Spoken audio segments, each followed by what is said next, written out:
All right. Well, good morning, good afternoon, everyone, and welcome to today's Exploring by the Seat of Your Pants event. My name is Joe Grabowski, and I'll be your host for today. We are coming to the final week of January. It's been a crazy busy month, but we still have a few more live events to wrap things up. Coming out shortly will be, well, most of our February lineups already up on the website. February is always a fun month. We kick all the men out and we host women in science, exploration, and conservation all month long. We've been doing it for about a decade now. It's always a fun month. So do take a look at all the live events that we have coming up. And of course, join us in February. But before we can say goodbye to January, we have an event that I've really been looking forward to. And I think that your classrooms are really going to enjoy. We always like mixing in a little adventure, a little resiliency, a little goal setting, and, achieving dreams. And I think today's speaker is really going to tick all of those boxes. We have Jonny Huntington joining us, and he just made history by becoming the first ever person with a disability to ski solo and unsupported to the South Pole. So just to try and put that in perspective, there's only been 52 people who have successfully skied to the South Pole without any support. So by support, he took everything with him. In a sled, nobody was resupplying. Jonny was on his own.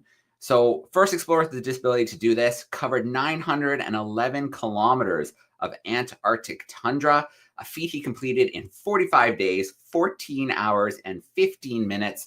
And we're pretty darn lucky to have Jonny hanging out with us today. And we're going to hear more about this incredible accomplishment and experience. So Jonny, how you doing today? Hi, Joe. Yeah, really well, thank you. And thanks very much for having me. I really appreciate it. Yeah, well, Jonny, it's amazing to have you with us. Incredible accomplishment. I really look forward to the updates that I was receiving from Ryan about your progress. How does it feel to be back home after 45 days of white tundra, cold, wind, obstacles? Yeah, I think it's great to be home. Although slightly sort of tinged with regret in the sense that Antarctica was such a unique and amazing place that sort of part of me wanted to leave and have running water and stuff again, but on the other hand I was sort of conscious that when you leave the continent, it's quite difficult to get back, and I've returned to an extremely stormy United Kingdom, which in a lot of senses is significantly colder than Antarctica. So nice to be home and back to creature comforts. But at the same time, it is a very life-changing thing having been down there. Yeah. I'm noticing behind you've got a little bit of gear back there. Were any of those the skis you had with you? These, where are they? I've hidden them. So this was a pair of the skis that I had with me. So I have, there you go, you can actually see them now. Yeah. So yeah, I've got a pretty decent ski rack, including the ones I used. So plenty of kit knocking around the house still. All right, Jonny. Well, a shout out to the classrooms joining us on YouTube. Don't be shy to say hi in the chat. Send us in some questions along the way. We'll work those in a little bit later. We've got some great camera classrooms hiding backstage. We're going to meet them in a bit as well, and they'll get a chance to ask some questions. But Jonny, let's get into it. Let's, a little more about you. Let's get into the story. Let's get into the exploration, the adventure, the time in Antarctica. Great stuff. Thanks very much, Joe. Well, good sort of morning and afternoon, everyone who's tuned in. I really appreciate you taking time out of your day to listen to me sort of bang on. My name's Jonny, and like Joe mentioned, I've just become the first ever disabled person to ski to the South Pole solo and unsupported. And during this talk, I'll give you a bit more detail on that. From my point of view, one of the things that I sort of didn't want to do today too heavily was dwell on my disability and what the impact of that was. It's sort of very difficult to convey the impact of my injury, particularly via an online classroom. However, to give you a little bit of context, in 2014, I was serving with the British Army. So I was a lieutenant in the British military. And I was in the UK one day. I wasn't abroad, wasn't doing anything exciting. But I was training in the gym, and over the course of about 15 minutes, I had a brain bleed, which was caused by a burst blood vessel in my head. And what that did was it completely paralyzed me from the neck down on my left-hand side. So you could draw a line down the middle of my body, and the right half worked, and the left half did not work at all. Over the course of the next sort of 2.5 years, I was going through rehab with the British military. So I was extremely fortunate to be, sort of 5 days a week, 9 until 5 p.m. full-time job, getting better and learning how to walk again, learning how to use my left arm again, and doing all of that good stuff. But the rehab was never going to be perfect. I still walk with quite a significant limp, and basically the higher up on my body you go, the better things get. But I still have no proprioception at all in my left leg, which means that the muscles which stabilize you if you're walking over uneven ground, for me, they don't work at all. So going over anything uneven is a bit of a challenge. My left foot's still pretty much completely paralyzed, and my left knee doesn't work very well. So my left leg sort of operates much straighter than my right, and that causes significant issues when trying to pull very heavy sledges and such. So just to contextualize sort of the nature of my disability, it's a brain injury. It's not immediately visually obvious. Anyone who's encountered sort of injured veterans before, they are normally missing bits.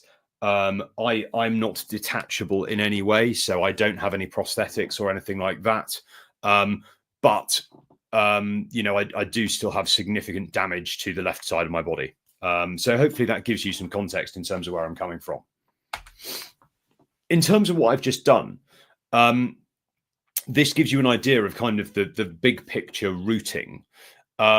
So the orange arrow, or the orange line that you can see with the aeroplanes on the left-hand side of the screen, I flew from Punta Arenas, which is the very, very southern tip of Chile, flew into Union Glacier on the 19th of November. And Union Glacier is a big logistics base. There is, sort of tent village there. There's a nice sort of big semi-permanent tent, which, you have all your food in, etc. There are showers, toilets, all of that good stuff. So Union Glacier is a big logistical base in Antarctica. It operates during the summer months, which for Antarctica is kind of late October until the end of January, beginning of February time. So that base is up, sort of mainly 4 months of the year. During the Antarctic winter, it gets taken down so it doesn't blow away.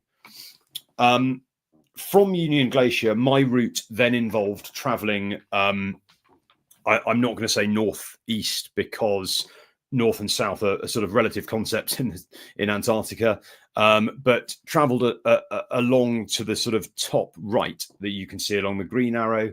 That was my flight route to my start point, which is called the Fuchs Mesna start. So named after 2 Italian mountaineers, the most famous of whom you might have heard of is Reinhold Messner, who was the first person alive to complete the 14 Himalayan peaks, as well as doing some polar travel as well. I flew to that start point on the 22nd of November last year, and with the intention of walking solo and unsupported to the South Pole. Now, as Joe mentioned earlier, what solo and unsupported means is that I was completely on my own. So I got dropped off by a plane, the plane flew away, and then I was the only person for, hundreds of kilometers around. And it stayed that way until I got to the South Pole. The unsupported element, like Joe mentioned, means there was no resupply or anything like that. So I had in my sledge, and I'll show you some pictures of this later, all of the food, fuel, provisions, etc., which I needed to survive on the ice. I took a total of 47 days worth of supplies. From there, and I'll show the route in more detail later, I skied not quite due south, but heading south-ish towards the pole. And when I got to the pole, I was then flown back to Union Glacier. I get a lot of questions asking sort of what happens when you get to the South Pole. I can assure you that I certainly did not turn around and ski back. Now, in terms of how I moved during this trip, you can just about see the tips of my skis down there, and you've obviously seen sort of another pair of skis that I had with me on the wall behind me. So this was a ski trip. I wasn't using any other form of movement. So sometimes when you're skiing, you can use a kite, a little bit like kite surfing or windsurfing. The kite can pull you along. I didn't have a kite. I didn't use one. And frankly, even if I had, the winds were not blowing in the right direction to have been of any use on that one anyway. So didn't do that. What you can see in front of me is very simply exactly what it looks like. It is a compass that's been strapped to a bit of plastic. Now, that bit of plastic basically straps itself around my neck and around my chest, and you walk like that the whole time. So that compass I wore for 46 days, and it is pretty much the only means of navigating whilst you're actually moving at the same time. If you try to use an electronic GPS, what happens is the fluid in the batteries, which is what holds the charge, that fluid actually freezes at those temperatures. So electronic devices lose charge pretty much straight away in extreme cold. So there was no option to use electronic GPS as a primary means of navigation. I had one. In fact, I had two in case one of them broke. So I had GPS devices to allow me to make sure that I was moving in the right direction. But primarily I was walking on a bearing. You can see here that I'm actually walking due south at this point. I was walking at 180 degrees. What this device also allows you to do, however, is it allows you, as you can see from this photo, to walk when there's absolutely no visibility at all. The horizon line on this photo is actually about 2/3 of the way up. So were it a clear day, you'd be able to see the sky in this photo. What's happened here is two different things. You've got very, very low cloud. And what that means is I can't see sort of the horizon. I can't see where I'm going. There's very, very low visibility. What has also happened is because of the low cloud, the sun, which comes from behind me, is actually meaning that I have very flat light as well. And what that means is that I lose all depth perception. So even though you can just about see my skis here, I don't have any idea like where the ground is in relation to my skis.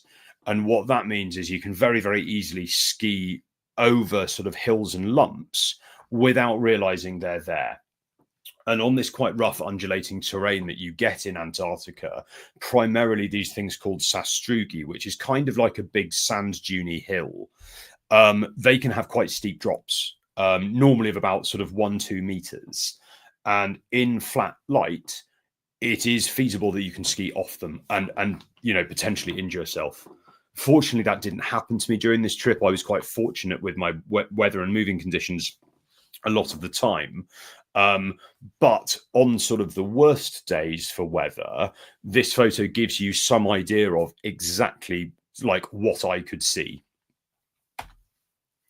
So moving on, this is a little bit more detail of my route. And as you can see, it's basically two long straight lines. So of the 911 kilometers that I skied, that included roughly 3,000 meters of elevation gain as well. So we'll refer to it as vertical gain. The South Pole itself sits at about 2,815 meters above sea level. And obviously you're going up most of the time, but you're also losing height here and there. So in total, probably climbed, I would suggest 3,000 meters, probably at a minimum, which when you're dragging a reasonably heavy sledge behind you is quite hard work. In terms of like how hard that work was, and you'll have to forgive me, I will use all of the UK figures here. I suspect that sort of our other countries probably have slightly different numbers. But in terms of the energy that I was eating every day, I was eating roughly 5,800 calories of food every day.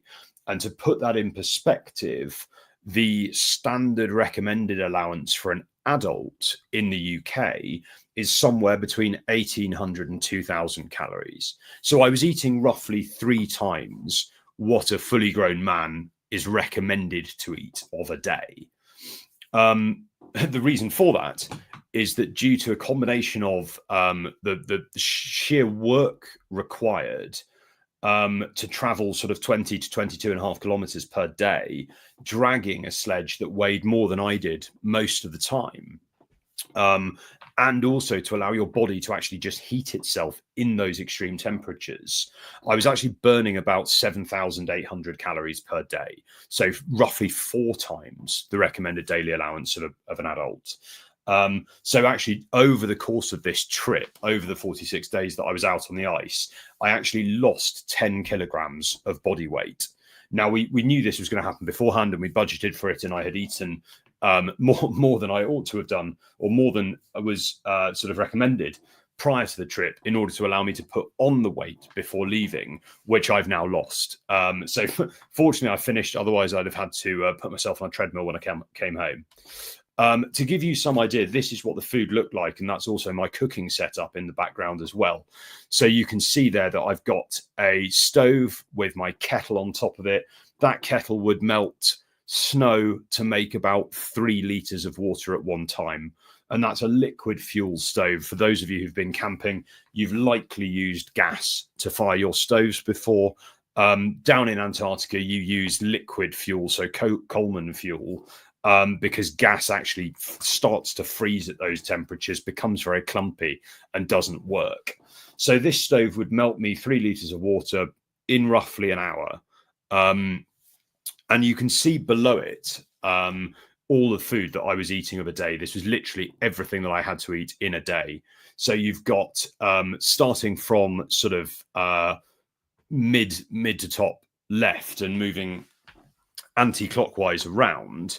That is a freeze-dried dinner. That is approximately 1,000 calories, weighs about 200 grams whilst it's dehydrated, which is brilliant because I was carrying in total 63 kilograms worth of food, all of which I ate, barring 1 day's worth.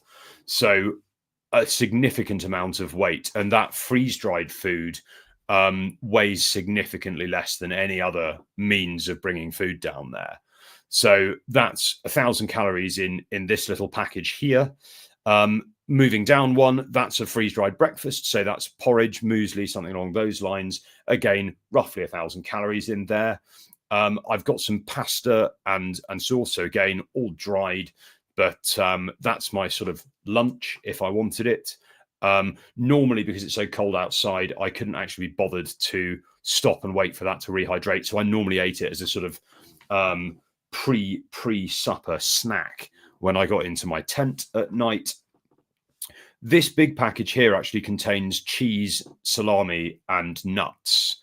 So very high fat content foods, means that calorifically they're much more weight efficient. So fat has 9 calories per gram of it, whereas carbs and protein only have 4. So from a weight point of view, fat's really efficient. You do have to adapt to it. So you have to get used to burning it as your sort of primary means of energy. That was sort of part of my job before I went down. But yeah, so there's about 2,000 calories worth of sort of high fat food in there. And then the final 2 sort of packages, you can see little bar of chocolate there. Again, actually quite efficient in terms of calories per gram.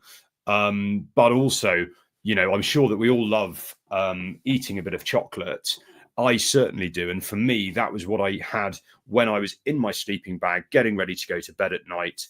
Just a bit of chocolate to sort of make me feel nice and happy, make me go to sleep on a good note, meaning that I woke up the next day feeling great as well. So that was a really nice little treat for me at night. And then this tiny package next to it, that is actually 3 blocks of butter. So that's 75 grams of butter, pure fat, Very, very efficient way of getting calories for weight.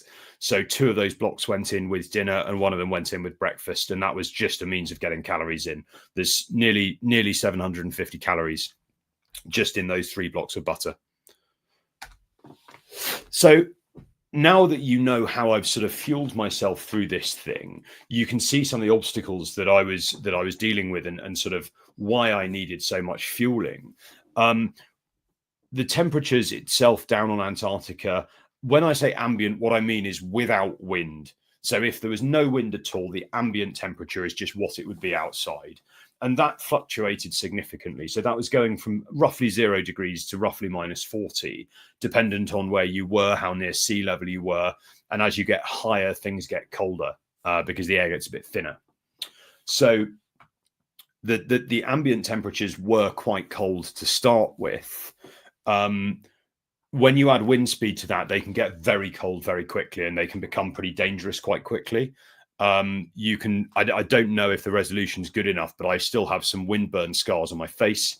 That is literally just where it's sort of windy enough that things get very cold very quickly and the outer layer of your skin starts freezing and causes this kind of slight sort of scarring. So the average wind speed was roughly 22 kilometers an hour. I got quite lucky in the sense that my trip wasn't particularly windy. So although, there is always the potential down there for storms, I didn't actually encounter any. So I don't think the wind speed really got above 20 miles an hour more than 2 or 3 times during the trip. Whereas of a normal year, it can get right up to kind of 60 miles an hour, which becomes then quite dangerous to start putting tents up and stuff in. So I got pretty lucky with my weather. It was also extremely sunny a lot of the time, and I'll show you some photos of what I mean later. But in Antarctic summer, the sun is out 24 hours a day because of where Antarctica is, right at the bottom of the planet. You can see it all the time when the Earth is rotating. What that meant was actually the sun provided quite significant heat. So when I was in the tent at night, it acts a bit like a greenhouse. So the tent traps heat in there, and it takes a lot of thermal energy from the sun. So my tent at times was getting up to plus 25 degrees centigrade. So it was problematic because my sleeping bag was rated down to -47. So I spent more time probably sleeping on top of my sleeping bag than I did inside it.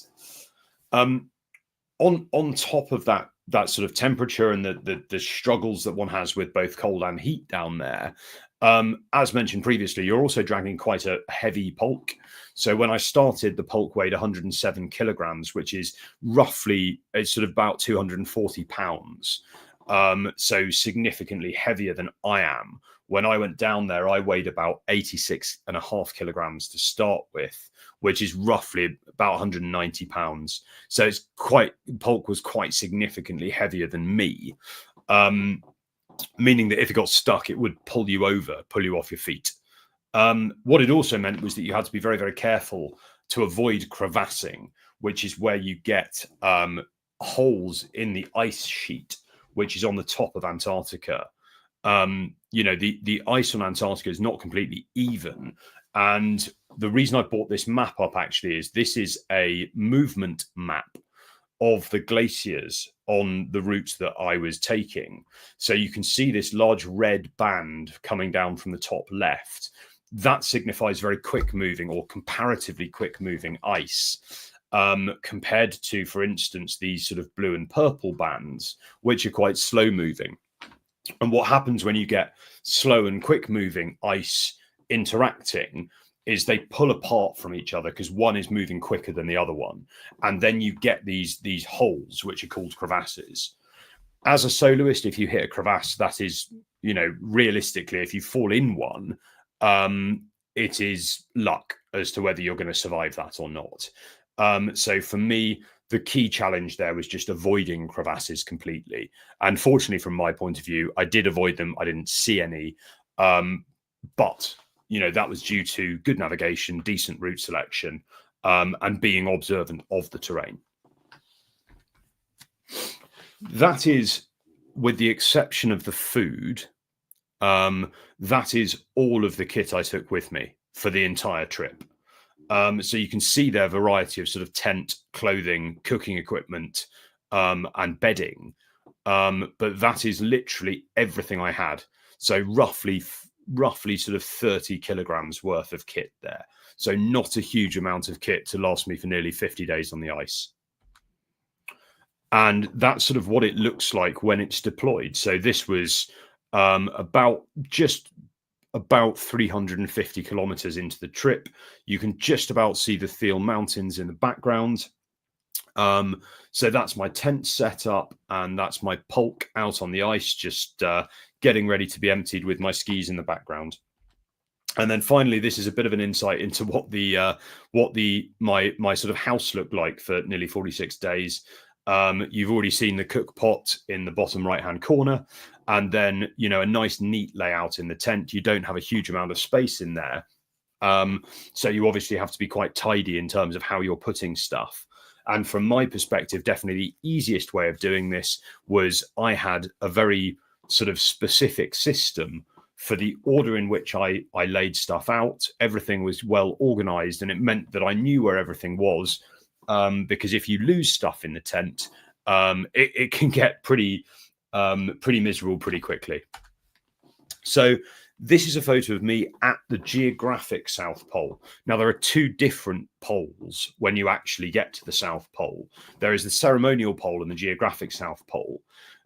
Kind of from an explorer's point of view, the geographic South Pole is the important one because it's the actual South Pole. And it actually, what I sort of was aware of, but hadn't been completely briefed on before I went down there, is that this actually moves every year. So I arrived at the South Pole on the 6th of January. 5 days earlier, that pole had been moved 3 inches because that's how the Earth sort of changes throughout the throughout the year. You can also see that you've got a quote from a famous British explorer, Captain Robert Scott, which was very nice. And the other nice thing about this pole is that you can see it's a sort of brass pole with a metal top piece. And what that actually is there is an American research station at the South Pole called the Scott Amundsen Research Station, which is actually staffed all year round. So even during the Antarctic winter, there is a crew of 45 roughly scientists there doing some real proper science. They're doing, particles coming in from space, from the Big Bang, etc. Really, really sophisticated stuff. But the winter crew actually design the top piece of this of the South Pole itself, and then they make it out of lathed metal. So that top piece was only 6 days old when I got there. I believe I'm right in saying that I was the first explorer to actually see it, because the person who arrived before me arrived before the 1st of January. They change it every year.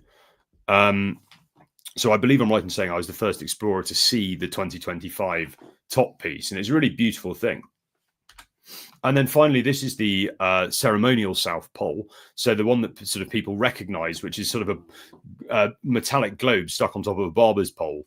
And obviously, being British, I'm festooned in Union Jacks. So that sort of ceremonial pole was very nice to get to. But I think, from my perspective, and something which certainly I have taken from this trip and would, encourage all of you to sort of consider, certainly, it was quite a difficult journey. And as Joe mentioned right at the start, did involve a significant amount of resilience, not only throughout the course of the journey, but actually the really difficult part about this was the sort of 5 years of working really hard, training really hard at home, that it took to actually get to Antarctica in the first place. And from my perspective, a significant aspect of that was due to having this dream, this big ambition to become the first ever disabled person to get to the South Pole solo and unsupported. And having the confidence that was going to happen if I made the right plan and approached the whole campaign in the right manner. So one of the things that I would certainly encourage of you is, do have big ambitions. Don't be put off of your dreams by people telling you they're not achievable. Because from my perspective, I genuinely do firmly believe that in the majority of instances, they probably are. What it does require is a really methodical, really well-planned approach. Because from my perspective, the better you plan, the less you leave to luck. And that's certainly something which I would encourage you to consider. I appreciate it's a slightly dull approach. But, if you do want to guarantee success, you really don't want to be relying on chance. The final thing I would say is a big part of this project for me was dealing with my injury and working out how someone with the level of disability that I have could make this journey without, getting injured again, etc. And that took an awful lot of hard work, but it also took a lot of sort of understanding of how my injury functioned and what I needed to do in order to overcome it. What I hear a lot of the time is I wasn't able to do this thing because of X, Y, and Z. And I must admit, I have limited sympathy for it because, as I say, I firmly believe that people are very capable of doing things if they take the right approach to it. And what I would encourage you to do as well is to not be limited by what you perceive as disadvantages. For me, a big part of this project was leading by example in terms of demonstrating that disadvantages are there to be overcome. So I really would encourage you, when you find yourself, and we all do it, making excuses for why you couldn't do something, is to try to take a different mentality to that in terms of viewing disadvantages as something to be overcome and not something to be used as excuses if you don't feel you're able to achieve something. So yeah, that's kind of the end of my canter through. I'll welcome any questions you've got. So yeah, Joe, I will sort of finish my sort of ramblings there and pass back to yourself if you've got any questions for me. All right, Jonny, thank you so much. Thank you for taking us through the journey, but also, those words are so important. We always try to start the school year here at Exploring by the Seat of Your Pants by connecting classrooms with explorers and adventurers from all over the world to share just that message that things may seem challenging, things may seem daunting, but we're all capable of overcoming them. Sometimes we have to break those tasks up into smaller bits, but resiliency is important, and it's something that we all have, even though sometimes we put our own blocks ahead of us that need to be overcome. All right. Well, to the classrooms who are tuning in via YouTube, don't be shy. Put some questions in via the chat. I'm also going to start grabbing some of our live classrooms. We'll give them a chance to ask some questions as well. So I see we have a grade 5-6 class joining us from Valley Central. So I'm going to bring them in here right now. Hey, 5-6s, how we doing? All right, there they are. I'm wondering if we might have a couple questions for Jonny. We do. We have, Corbin, you want to come and ask your question? It was a really good question. What does the environment of Antarctica feel like? So it would probably be oversimple to say it's cold. It is extremely cold. I think that the very striking thing about being down in Antarctica is it's also extremely dry. So Antarctica is the largest desert in the world. It actually did sort of precipitate when I was there. So it did snow slightly when I was there, which is highly unusual. But yeah, it's a very dry and cold environment. So like it's that sort of that dryness that you really feel in the back of your throat. And particularly when you're doing a lot of sort of heavy exercise like I was, that becomes quite a challenge. But it was, I think the other striking thing about the continent is that when you're sort of right in the middle of it, you are acutely aware of how big it is and how small you are. Sort of, you saw the photo of my tent. I was the only living thing for several hundred kilometers. And because it is in the main, it is completely white and completely empty. There's no vegetation there. There are no animals there. So, you are the only living thing for, hundreds of kilometers. And it's quite sort of daunting. It's quite lonely because you're the only thing alive. All right, 5-6s. Do we have one more question there? I thought I saw a hand at the back. We have a question right here from Levi. So Levi, do you want to share your question? My question is, did you have a lot of fun? Yes, I did. It was an absolutely incredible experience. I think so. I've been a sort of an endurance athlete for probably the last 20 years, which I appreciate makes me sound very old. But there is sort of a thing in endurance circles called type 2 fun, which is basically stuff that you only really enjoy after you've finished doing it. Because the doing of it itself is sort of reasonably hard work and sort of can be quite unpleasant. But I think that the thing which I found nice about this trip was that although it was extremely tough a lot of the time, and there were definitely points at which I really wasn't enjoying it. I sent a text message to my expedition manager on Christmas Day, asking him when the Sastrugi in the hills were going to stop. So there were definitely points at which I didn't enjoy it.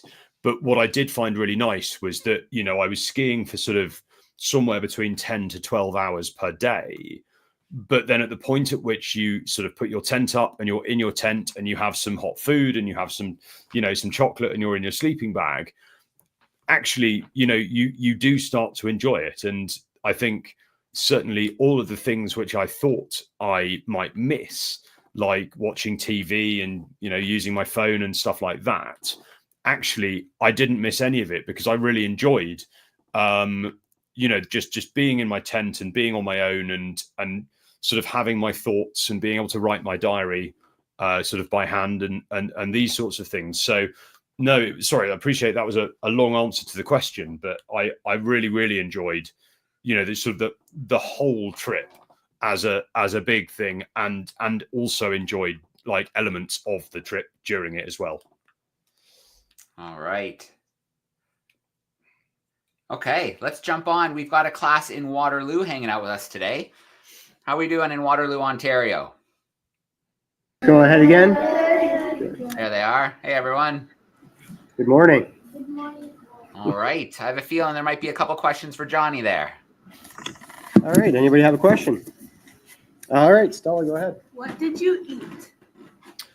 What did I eat? So the freeze-dried meals that I had came in like a variety of flavors. So I had, I think, something like 14 different dinner selections. So everything from sort of, there was a Asian chicken noodles, green Thai curry, cottage pie, stews, beef chili, all of these kinds of things was sort of what I was eating for dinner.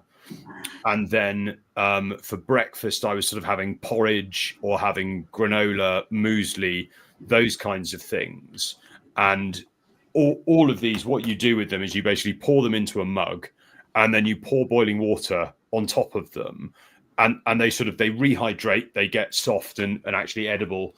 And like they taste pretty good, actually. It's sort of the food when I was in the military was nowhere near as good as this kind of food. It was genuinely, if I brought some into your classroom and gave it to you, it's probably not as good as your mum's cooking, but it's quite nice. Like you would happily eat it. Do you know what I mean? So yeah, like ate mostly that kind of stuff, bit of chocolate, as you've seen, quite a lot of butter with it for energy, and then sort of nuts, meat and cheese during the day. because again, like very high fat content, so lots of energy in there. All right, we got another question there. Please. Hi. Oliver, do you want to walk up there? Oliver's en route. All right. Was there any internet? No, is the short answer. So no, nothing at all. So I had two forms of sort of communication that I mainly used. So I had a satellite phone, and appreciating that all of you will be too young to know what a Nokia 3310 is, but it's, if you basically imagine like your mobile phone, but sort of quite a bit thicker and made of rubber, kind of like a walkie-talkie, actually, if any of you have used them. So I had two satellite phones that I used, and they use a satellite phone network. It's not the same as how your mobile works. But so I had two satellite phones that I was speaking to the safety team primarily on, but I was also speaking to my expedition management team on. And I also had a little box that allowed me to use one messenger app via a satellite as well. So I was able to send text messages and the occasional picture using this device. But I had sort of no access to the internet. I couldn't stream anything. I didn't use social media. I had a team managing all my social media. So I was completely disconnected. Basically, my phone was on airplane mode the whole time. So yeah, if you wanted to get some idea of what my connectivity was, put your phone on airplane mode and turn off all the Wi-Fi, and it was like that for 47 days, which in a lot of ways was pretty glorious because I didn't have anyone bothering me. All right. Do we have one more there, Waterloo? And then I'm going to check YouTube and see if there's some more some questions there. Thank you. Evie, come on up. All right.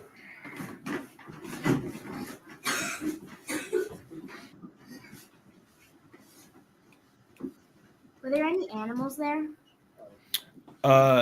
No. So Antarctica, basically, it does have wildlife to the extent that there are penguins which live in colonies by the sea. But my route specifically starts at the edge of the landmass. So there is part of Antarctica which is actually physically land, which has ice on. But then that ice extends a long way over the sea as well. So the penguins hang out right on the sea edge of the ice shelf. So probably nearly 1,000 kilometers away from where I was. Sorry, 600 miles away from where I was. So I was actually quite a long way from any wildlife at all. And it is very peculiar seeing mountains with no trees on at all. And also the one I found strangest was there are no birds at all. So there's sort of, normally, regardless of whether you saw stuff on foot, you'd normally see every now and again like birds in the sky or something like that. And there was literally nothing at all, which was actually really difficult to get used to. It was something which even towards the end of the trip, if you're dragging your sort of equipment along, if your equipment makes a little squeak or makes a noise, you immediately look for a bird. And I kept doing that right to the end of the trip. I never got used to the fact that there was nothing alive at all. All right. 5-6s. Thanks for those great questions. Thank you very much. From Waterloo. Very cool. Thanks, gang. Okay, let's grab a few from YouTube before we wrap up for today. Caesar is joining us from Nicaragua, and they're wondering, we heard a lot about the food, but what were you doing to drink while you were in Antarctica? Yeah, so very simply, you melt snow. So basically you use your stove specifically to you basically fill the kettle with snow and then turn the stove on, and the heat melts the snow into water. So because it's completely sort of pristine terrain, you don't need to worry about necessarily boiling all the water. You want it hot, because then what you do is you put it into thermos flasks and take it with you for the day to drink. But yeah, you're primarily relying on boiling water. To keep life a little bit more interesting for myself, I had a hydration tablet every evening with some warm water, actually, which is kind of like a bit like drinking warm squash. So that was something with a bit of flavor, which was interesting. And I really enjoy my coffee, and I really need it to sort of get me alive in the mornings as well. So I did take some proper coffee and an AeroPress down there with me as well, which allowed me to actually make like proper coffee rather than using instant powder. So that was kind of my my morning treat. That was basically the luxury item that I took, with some coffee as well. Yeah. So Hannah's joining us from a classroom in Ottawa, and she is wondering about, as you were going through this journey, were you having trouble with your left leg? She was just wondering how that impacted the journey. Yeah. So, I mean, I would say probably I had no more trouble with the left leg than anticipated. So, it makes life harder anyway. So we knew that was going to happen. But the problem I had is, because the weather was quite warm, what it meant was, when you're moving over that snow carrying that sledge, you basically hope the snow is ice.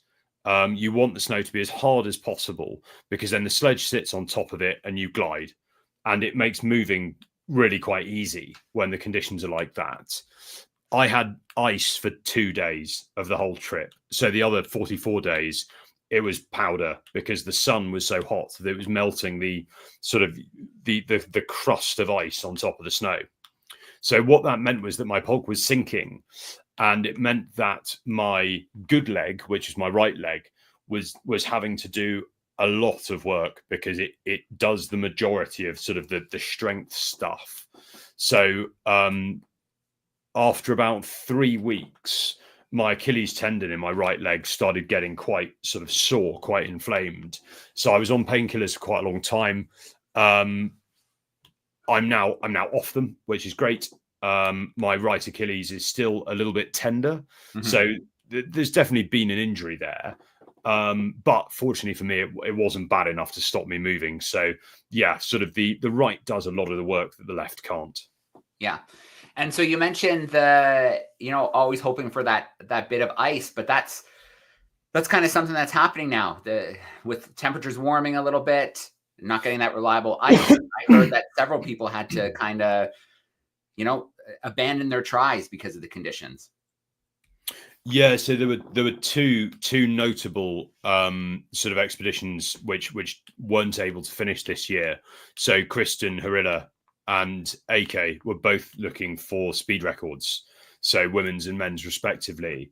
And I mean, both speed records are quite tight now. Like, it's sort of getting to the point where, you are having to be extremely efficient in order to take any time off the speed records. Yeah.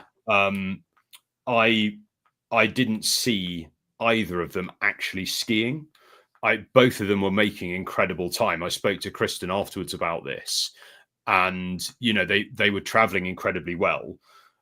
It's not for me to say whether their injuries were because of the snow conditions or otherwise. I don't know. I'm not sure if they do, but certainly the consensus was that the conditions were warm this year, and sort of during some of my sort of audio diaries, I did reflect on the fact that it felt hot. You can see that I've got still sporting a bit of a panda's tan, but it did feel hot. I didn't have a point of comparison, so it was impossible for me to know at the time whether this was just normal and no one had told me it was like that, or whether this was unusual. I think that certainly, having spoken to people, my feelings when I was on the ice were probably correct to an extent, that it was warm. Now, I was down there for a season, and obviously that is not longitudinal data. But speaking to people who have been down there for 20 plus seasons in a row, there is a consensus, I think, that it is getting warmer down there. And I think the certainly having followed the last sort of 5 or 6 seasons, you know, it does seem to be different from what it was like 20 years ago. So, you know, it is. I am not the best person to say whether that was global warming or otherwise, but certainly in my experience of Antarctica, it was. I've had colder feet standing in a field in the UK since getting home. Yeah. All right, Jonny. Well, before we say goodbye for today, I think this is a great question to wrap up on. Is you're back home now? Are you thinking of another journey, another challenge, or is it just some downtime now? So bit of both, really. I am going to take some downtime now, but at the same time, I also know what I'm doing next. I'm coming to the US, so I'm going to be in the summer of 26. I'm going to be running 50 marathons across 50 states in 50 days. Wow. So it'll be an interesting challenge. I mean, you know, running is my bread and butter. That's how I got into endurance sport. I'm not very fast at it now because of my leg, but at the same time, that, you know, that adds to the logistical challenge. So, you know, that'll be an interesting sort of thing to overcome. I think the cut and the thrust of that project, from my perspective, is, you know, I've sort of the South Pole for me was very much about dealing with the physical component of my injury. You know, that was. This is extremely physically and mentally tough challenge. Can we deal with it? And the answer, fortunately, from my point of view, is yes. I think I'm a sports scientist in terms of my academic background. I think what I find really interesting is the mental and psychological component of these challenges. And from my perspective, having dealt with some mental health problems when I got injured and coming out of the military, you know, one of the things these days that I'm extremely passionate about is enabling people to look after their mental health in a manner which is akin to going to the gym. You know, I think this is something which, if and perfect in terms of young people in particular, you know, are able to look at mental health as another component of health, which simply needs to be taken care of and looked after, as opposed to something which you get to crisis point and then see a doctor about. You know, I think if we can start to change the perception of mental health, I think that's a really positive thing. So I'm going to be visiting, hopefully, some significant military bases in the US to work with soldiers around this, and also the sort of local communities, because I see them as very you know, sort of focal points around it. So that's sort of the crux of the next trip, basically. But yeah, sorry, bit of a long answer to that question, but that's what I'm going to be doing for the next 3 years. No, it sounds amazing. And yeah, I think it's really important. Sometimes, you know, there's adventure for the sake of adventure, but when there's exploration and adventure, when it has a cause, when it has a goal, when it has, you know, an ambition, like raising this kind of awareness, I think it just brings it to a whole different level. So it's great to hear about this next challenge, this next journey you have coming up. We'll definitely be following along on that. And yeah, I want to start off with a huge shout out to our classrooms. Thank you to our camera classrooms. Thank you to the group sending in questions via YouTube. And Jonny, such a pleasure. I know we got to chat just briefly before you set off. It was amazing to watch the progress, and, you know, congratulations on an epic accomplishment. It's pretty amazing. Pretty awesome. No, thanks, Joe. Really appreciate it. Really appreciate you having me today. Thank you. All right, everyone. We're going to sign off for today. More events to wrap up January coming your way, as well as a jam-packed February lineup. But for now, everyone have a great week, and we'll see your classrooms again soon.